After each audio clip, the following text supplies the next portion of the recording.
My neighbor asked me one question before her wedding. I never saw the truth coming. The last thing I expected that Saturday morning was a knock on my apartment door just 2 hours before my neighbor's wedding.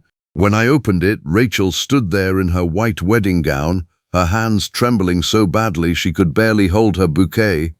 Her eyes weren't filled with excitement. They were filled with fear. She looked at me, took a shaky breath, and asked one quiet question that stopped my heart. If you knew someone was making the biggest mistake of their life, would you tell them? Before we continue, if you believe kindness, hope, forgiveness, compassion, and second chances can change lives, please take a moment to like this video, share it with someone who needs encouragement, leave a thoughtful comment, and subscribe to our channel.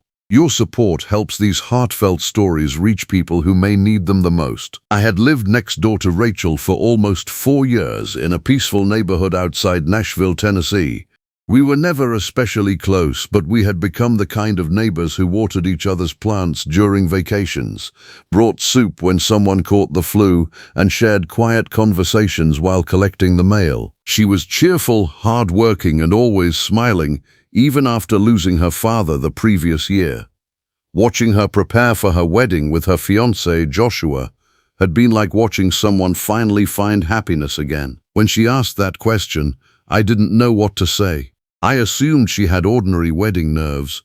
Nearly everyone feels overwhelmed before walking down the aisle. I gently reminded her that fear often visits people right before life-changing moments. She smiled sadly, thanked me, and then surprised me again by asking if I would walk with her to the wedding venue instead of taking the bridal car immediately. She said she just needed a few extra minutes before everything changed forever. The walk was slow and unusually quiet. The summer air felt warm, yet there was something heavy between us that words couldn't explain. Along the way, Rachel glanced at the familiar houses, the sidewalks where children rode bicycles, and the little park where families gathered every weekend. It felt less like someone walking toward a wedding and more like someone saying goodbye to a chapter of life. As we reached the small church, she finally told me the truth. Several weeks earlier, she had discovered a sealed envelope hidden inside an old box that had belonged to her late father. The letter wasn't addressed to her. It was addressed to me. Her father and mine had owned a small construction company together decades ago before both families moved into the neighborhood. Unknown to me, my father had secretly paid off enormous debts after Rachel's father's business nearly collapsed. He had never accepted repayment and had made Rachel's father promise never to tell anyone because preserving his friend's dignity mattered more than receiving credit. Rachel's father carried that gratitude until the day he died. Inside the letter was one final request. He had written that if Rachel ever reached a moment when she questioned her future, she should seek advice from the son of the man who had shown him what quiet kindness truly looked like. He believed character could be inherited not through money but through example. Rachel had kept reading that letter over and over for weeks. She wasn't asking me whether she should marry Joshua. She was asking whether she should ignore the quiet voice inside her that kept telling her she was rushing because she feared disappointing everyone around her. I looked at the church filled with guests waiting inside.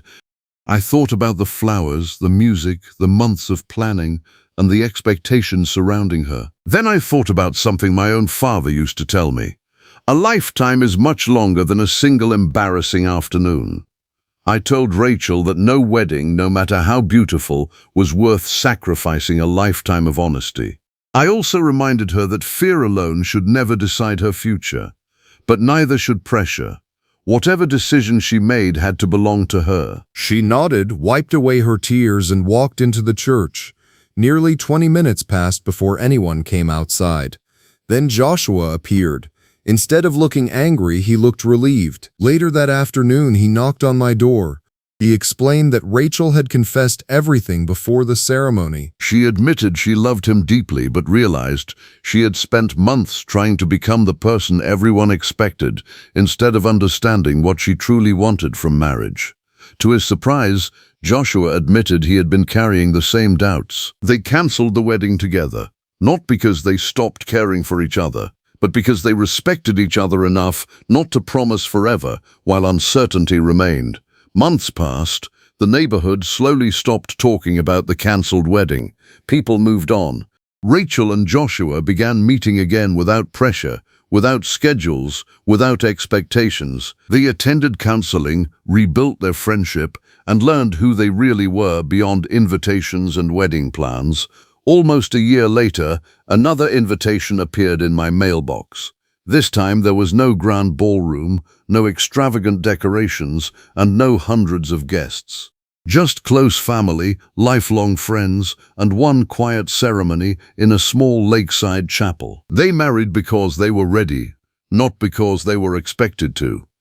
As Rachel walked down the aisle, she smiled with a peace I had never seen before. After the ceremony, she quietly thanked me, but I knew the credit belonged elsewhere, to two fathers who believed kindness should never seek recognition, and to one handwritten letter that arrived exactly when it was needed. Before this story comes to an end, I'd love to hear from you. Please leave a comment and tell us, have you ever made a difficult decision simply because it was the right one, even when it disappointed others?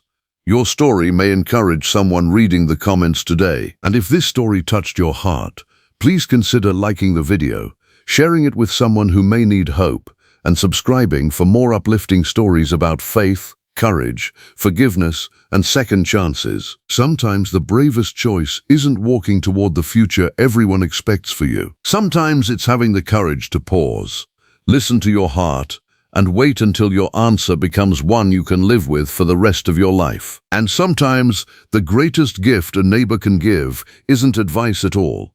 It is simply reminding someone that the truth, however difficult, is always kinder than pretending.